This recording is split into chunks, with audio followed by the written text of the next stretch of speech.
دي الطماطم الليمونه اهي يا جماعه، شكلها عامل كده. نجمعها من على الارض اهي.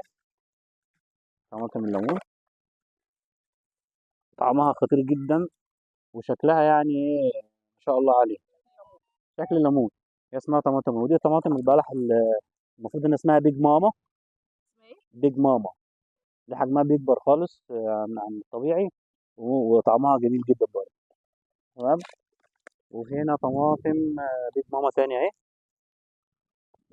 يعني كلهم مزروعين في نفس الارض في ارض واحده وعندنا برضو طماطم الشير الاحمر، الشير الاصفر اليدي. إليدي. اليدي دي اه. بتبقى صغيره خالص زي ما هي هي الحبه كده، حجمها صغير، حجمها اهو. ده حجمها اهو. زي حبه العنب. زي حبه العنب، وطعمها خطير جدا. وما شاء الله انتاجها غزير، يعني شجره بتشيل زي ده كده عنقود. اتنين، تلاته، اربعه. ده في شجره واحده. وانتاجها ما شاء الله غزير يعني. تمام. وعندنا مزارع من شهر 11 24. والانتاج عندي النهارده ابريل 25. تمام. يعني نشوف لكم حاجه تاني. طماطم يعني شايفين ده عنقود طماطم، ده عنقود واحد طماطم، شايفين عامل ازاي؟ مم. شايل قد ايه؟ بيشيل مثلا اه. 10 طماطمات، 10 ده عنقود حبايات. واحد من الشجره، المفروض شايلها 10 عناقيد. ودي طماطم خد الجميله اهي. اهي. دي ليه اسمها خد؟ يعني هي هي شكلها شكلها بقى. جميل اه. شكلها خد الجميل. تمام. اعرضها لنا كده يا استاذ عادل على ايدك. اهي. دي طماطم. خد الجميل. تمام.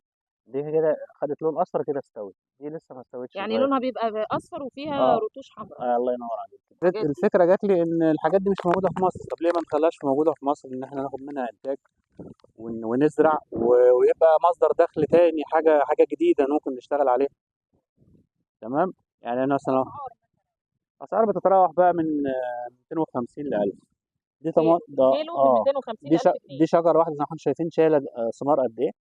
اهي دي شجره واحده. تمام. وعندنا هنا كمان اهو بتستوي بعد قد ايه كده؟ 3 شهور. تعالوا هنا يا جماعه، بصوا الانتاج عامل ازاي. ادي طماطم اللي هي البلح الصفراء الحمراء. بص الانتاج.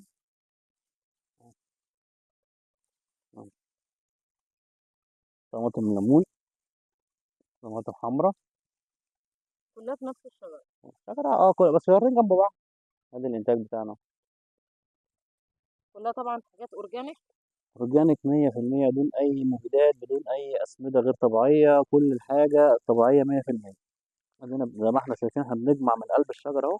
شايفين حجم الثمره قد ايه. ليه حاجه. بقى الطماطم دي غاليه يا استاذ عادل؟ يعني ليه سعرها بيوصل ل 1000 جنيه؟ لا انا مش موجوده، مش متداوله، وبعدين هي يعني اللي مخليها اكتر من سعر بذرتها غالي. وعشان تجيب حاجه ومستورده. بذره اورجانيك تبقى غاليه.